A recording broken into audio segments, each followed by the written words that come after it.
tey dama leen di présenter lu ngeen yàgg bëgg a gis muy sama setup.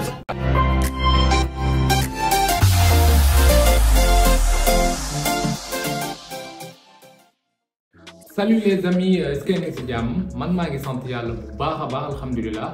Bu fekkee c'est la première fois ngeen di seetaan suñu vidéo fii ci WOLOFTUTO ñu ngi leen ñaan ngeen abonné wu activer cloche notification yi partage vidéo yi au maximum ak seeni xarit.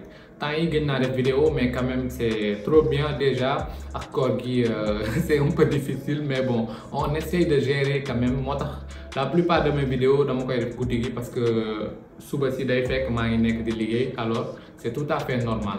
Tey nag vidéo boo xam ne hors du commun la maanaam du lu ñuy def souvent si chaîne bi donc tey dañuy def vidéo présenter setup bi ngeen gis comme ni ngeen koy gisee nii ci ginnaaw alors moom la ñuy def vidéo présenter quelques éléments au setup bi wax ci tuuti donc comme ñu bëri ñu moo ko doon laaj donc ma ne woon pourquoi pas ma def ci benn vidéo déjà programmé woon naa ko depuis longtemps alors nañ commencer présenter setup bi déjà.